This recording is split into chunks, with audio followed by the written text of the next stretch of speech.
KS Lakshmanarao YouTube peoples ఛానల్కి స్వాగతం. USA United states of America రేపు జూలై 4న 250 ఏళ్ల స్వాతంత్ర్య విప్లవ దినోత్సవాలు జరుపుకోబోతా ఉంది. 1776 జూలై 4న అమెరికా విప్లవ పోరాటం జరిగింది. ఆ రోజు విజయాన్ని సాధించింది. జార్జ్ వాషింగ్టన్, థామస్ జెఫర్సన్, అలాగే బెంజమిన్ ఫ్రాంక్లిన్ ఇటువంటి గొప్ప వాళ్ళందరూ కూడా ఆ విప్లవ పోరాటంలో కీలక పాత్ర పోషించారు. అప్పటికది అభ్యుదయకరమైనటువంటి విప్లవ పోరాటం.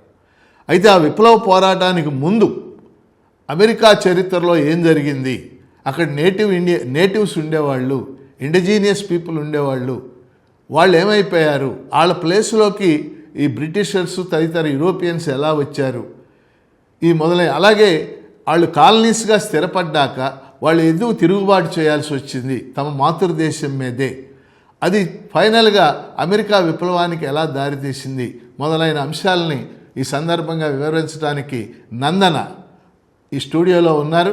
ఆమె 8th స్టాండర్డ్ పూర్తి చేసి 9th స్టాండర్డ్లోకి ఎంటర్ కాబోతా ఉన్నారు.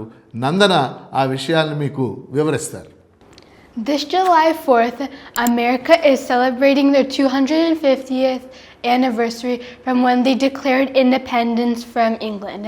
But what really caused this to happen and America to separate from England? Let's go through the sequence of events which led to this happening. We're first going to cover Native Americans in America.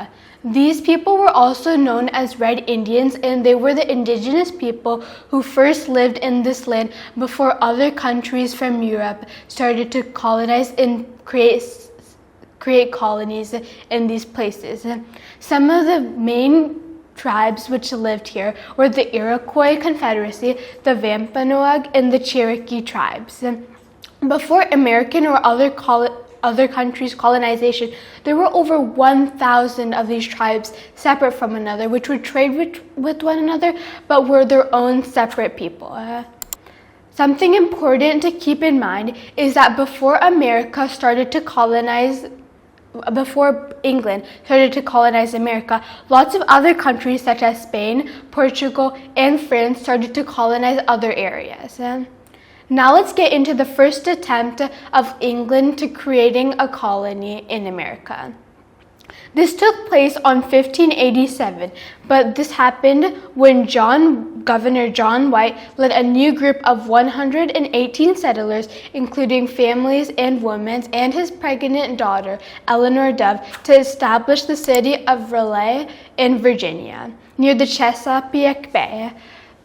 Due to the Anglo-Spanish War, John White had to go all the way back to England to provide more ships, which caused a delay in coming back to check on what happened to these people who lived there. The first child, named Virginia Dare, was born here, but by the time John White came back, everybody was gone, and none of the English people who came over were visible, or no signs of them were formed there. The first English child born in America is to this day a big mystery. Now let's get into the first permanent colony which settled in America, which was English. This was Jamestown, which was settled on May 14, 1607. This was financed by the Virginia Company in London, which wanted to find more resources outside of England and thought that there would be more gold and other important resources in the Americas. During this time, the people who came over in terms of finding more valuable items went through so many hardships, but they still endured, and this formed the first permanent English settlement. Next, one of the more important things which happened was the Mayflower ship coming to America, and the Mayflower Compact, which was signed. This happened in 1620 when they transported 102 English pilgrims across the Atlantic. Many of these people wanted to spread their Catholic religion to the Americas and wanted to feel more religious freedom. They sailed from Plymouth, England, in September 16th to Cape Cod, Massachusetts. They created the Plymouth Colony and they signed the Mayflower Compact. This signing of this document was very important because this was the first time that the people of England subdivided and signed an agreement of self-government among themselves. It was signed on November 11th, 1620 by the 41 adult male passengers aboard the ship. Over time, more and more people from England started to come over to the Americas. Over time, 13 main states formed over 3 different regions. There was the New England region, which was in the northeast of America, the Middle Colonies, which were states which were below that, and the southern states. In the New England, the states were New Hampshire, Massachusetts, Rhode Island, and Connecticut. In the middle states was New York, New Jersey, Pennsylvania, and Delaware. And in the southern states were Maryland, Virginia, North Carolina, South Carolina, and Georgia. These states were separate from each other and had their own economy, jobs, and way of life. For example, in the southern states, they mainly relied on farming for cash crops, such as tobacco, which they would then sell to the upper states and to other colonies and other countries. The next important event which took place was the French and Indian War from 1754 to 1763. This was a fight against Great Britain and France over the Ohio Valley, which was on the east side of the Mississippi River. They both wanted this land, which stretched up from Canada to now near Ohio and the Mississippi River. To fund this war, lots of money was spent on both the Britain side and France, but after lots of combat, Britain eventually won as they had the biggest navy and army compared to any other country in the world during that time. So it was an obvious win. Because of the war against France, the British government was in a lot of debt. To pay off this debt, King George III, who ruled Great Britain at the time, decided to put taxes on the states and colonies because they wanted to pay down the debt. The first act which took place was the Sugar Act of April 5th, 1764, which they put in place for molasses, beer, and sugar to crush down on colonial smuggling. This was important because during that time, many of the people who were living in this area were buying and smuggling in sugar from other countries, which was significantly affecting the economy of England. The next really very important act was the Stamp Act of 1765, put in place by Sir George Grenville in England. This imposed a direct tax on stamped goods such as newspapers, envelopes, playing cards, and any other stamped goods. At this time, the people in the colonies in the States started to get more upset and infuriated by what was happening. An important thing to keep in mind was they weren't upset because they were getting taxed by England. They understood that because of the war, some of the debt needed to be paid off. The thing which really made them upset was how they were getting taxed without representation. Nobody from the States was part of the Parliament in England, which was part of creating these acts. So they felt that they had no say in the government of what was being done to them. A more extremist side of these people, called patriots, was the Sons of Liberty, who started to form dark ideas of getting away and separating from England. There were also the Loyalists, who were on England's side and thought it was crazy that they wanted to get separated from England, as England was their mother country and they thought that they couldn't survive against them.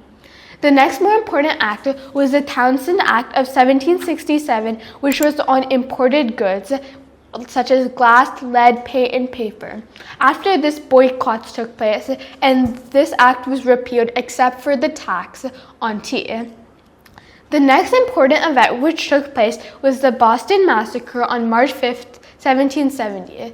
This happened when mobs of Americans started harassing the British soldiers who were in the area. And because of an accident which led to a shot taking place on the British side, many people, only around 5 people on the American mob, got killed. Samuel Adams and Paul Revere, who were extremist Sons of Liberty people, highly popularized this and spread this across the states, making it appear like the British were somehow trying to kill them, although what happened was not a massacre, just a mere accident. The next more important thing was the Tea Act of 1773, which was a monopoly on the tea trade, which promoted British tea getting promoted, as the British East India Company was a primary factor of their economy. This provoked the Boston Tea Party, which was the next main event. The Boston Tea Party, which took place on December 16, 1773, was when many of the Sons of Liberties dressed up as Native Americans and went onto a British ship and dumped all the tax which got sent from Britain into the sea. Millions and millions of that day's dollars got wasted on this, which highly infuriated the British. The next act was the Intolerable Acts from 1774, which were a result of the Boston Tea Party. This had very strict acts sent from Britain, which included closing the Boston Harbor, replacing the Massachusetts government, and enforcing a stricter courting act, which meant that the British soldiers would have more control on what happened in Massachusetts. Because of all this happening, more and more of the Americans came together, and the next major event took place, the Declaration of Independence. This happened in the Continental Congress, the Declaration of Independence was adopted on July 4th, 1776, and was the greatest document of that time, when all the states came together to write a document written by Thomas Jefferson on all the reasons and all the bad things that King George did, and the reasons why they wanted to come away and separate from England. In this, they asserted the natural rights of life, liberty, and the pursuit of happiness, and showed reasons of why they were separating.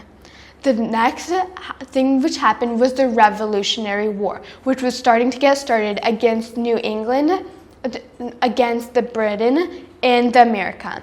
For this, George Washington was the commander-in-chief for the Americans in the battle which started.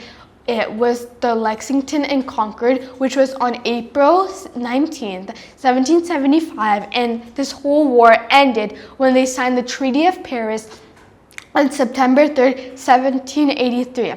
As you know, the Americans won this war, but they were most likely not going to win, with all the odds being stacked against them.